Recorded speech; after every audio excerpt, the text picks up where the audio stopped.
So hello and welcome to yet another video. In this video I thought I'll be going through some of my recent spins, so what I've been listening to recently. So I've mainly been listening to a lot of folk recently, but also of course a lot of psych, but folk and psych have been my main two genres that I've been listening to, as well as some jazz, and I will talk about the jazz stuff in the end of this video. But let's start with the folk stuff. So two of my favorite folk artists are very closely linked together, and when I show you the first one you will probably be able to guess who the other one is. So I'm gonna start with Bob Dylan. This is his second record, The Times They Are Changing. I'm not 100% sure or not 100% certain when this was released. Could have been like 63.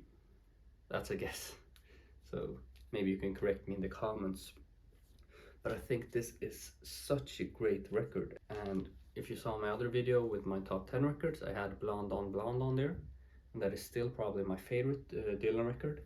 But this is a very close second, and this is quite different from that, so it's hard to sort of compare those two. But The Times They Are Changing is such a great record, released on the CBS label, and this record just have so many great songs. You got The Lonesome Death of Hattie Carroll, Boots of Spanish Leather, Restless Farewell, With God on Our Side, The Times They Are Changing, Only a Pawn in the Game.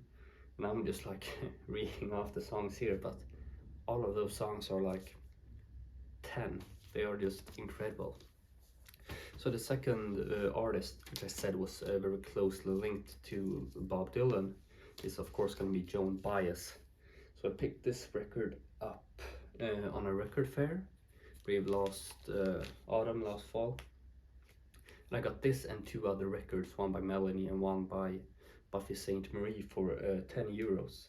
So dividing this by 10 by 3, this record cost me around 3 euros. And I've been listening to this so many times.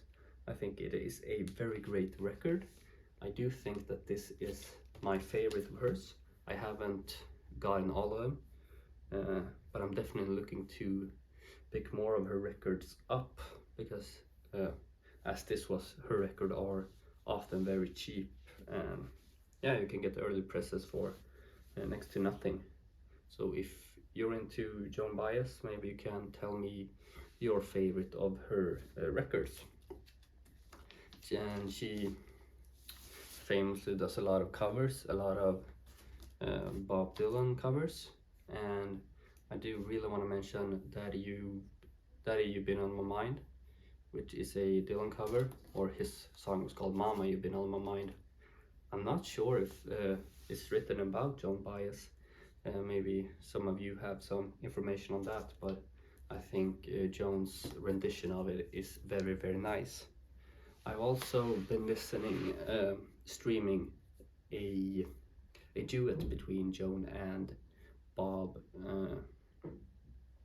with that song. It's from one of those bootleg series, and the duo of Joan and Bob on Daddy, Mama, You've Been on My Mind is just very good. But taking a trip over to the other side of the Atlantic Ocean, we land in England, or in the UK, and we got the incredible string band. This is Changing Horses. I got this at the same record fair for fairly cheap, and sort of what led me to buy this album was that I'm a very big fan of The Hangman's Beautiful Daughter. So I thought I'll just pick some more records up from the incredible string band. I can't say I'm just as fond of this one as I am the Hangman's Beautiful Daughter. This is still a great record. But what I am looking forward to is to get Wee Tam, because there is this one song, Job's Tears, on that, which is just incredible. It might be my favorite song of The Incredible String Band, one of my favorite folk songs, period. But sort of my thing with the Incredible String Band is that I try not to stream their music, because when I first bought The Hangman's Beautiful Daughter, I hadn't listened to The Incredible String Band before. I've just seen their name around, and I thought, okay, yeah, it's pretty cheap, like 10 euros. Might pick this up, and I fell in love with it. So that's the same thing that I did with this. I did not listen to it before, I just picked it up and see if I would fall in love with it. And it's a decent record, not my favorite, but I am definitely on the lookout for more of their records. Moving on to the Psych records, I think I got two that I want to show. The first one is Ultimate Spinach. I believe they got like maybe 3 records, which were released in the 70s, late 60s, early 70s maybe. And I do want to show you the gatefold of this. So technically this album's open up like this. Here is the inside gatefold, but as with Jimi Hendrix, I don't know if you can see it, but it's up there. Access Boldest Love and Blonde on Blonde, talking about Bob Dylan again. This is sort of a taller artwork piece. But I read a very funny story about Ultimate Spinach and how they got their name. Apparently the lead singer of the band, I can't remember his name right now off the top of my head, but apparently he was tripping on some really pure acid, he said, and I don't know, he was just like chilling around. Then he sort of painted his face green and just said to himself, I am Ultimate Spinach, or something like that.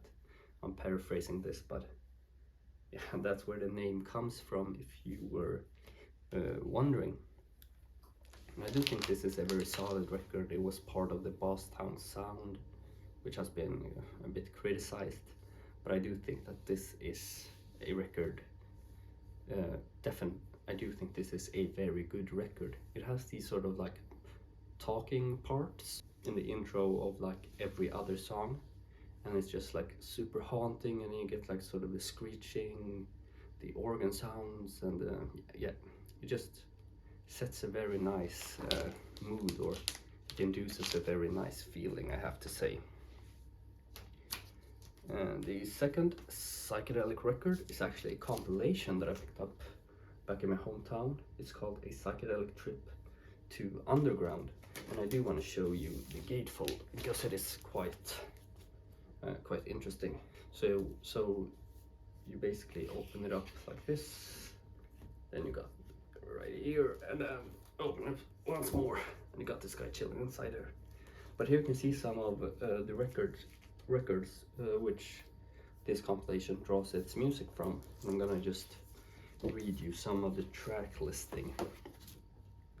So on side 1 you got Aces and Eights by Blue Cheer, Destructive Love by the Buddy Mice Express, Well Wired, Daughters of Albion, Girl Can't Help It, Lynn County, Anthem by the Hello People, Jesse Brady by the McCoys, then side 2 Crossroads of Time by Eyes of Blue, Guardian Angels by Purse Before Swine, Make Love Not War, The Tea Company, My Bed Is Getting Crowded by The Fugs, It's About Time by H.P. Lovecraft, and Birth of Nation by the Mesmerizing Eye.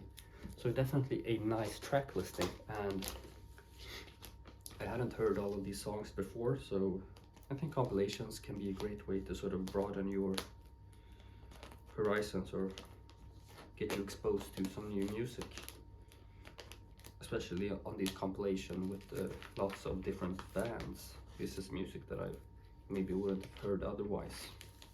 And I do think this is a quite interesting compilation, since it has a lot of just pure psych rock stuff, but also some acid folk, like with Purse Before Swine and The Tea Company. So I am very happy with that pickup. Next up, this is not folk, this is not psych, this is not jazz, but maybe with a few jazz influences. And this is gonna be Joni Mitchell. Of course, I've been listening to a Joni Mitchell record recently, and this has been my go-to. Hissing of Summer Lawns. This copy is quite interesting. It is a Japanese pressing, and the jacket is just very, very high quality, thick cardboard.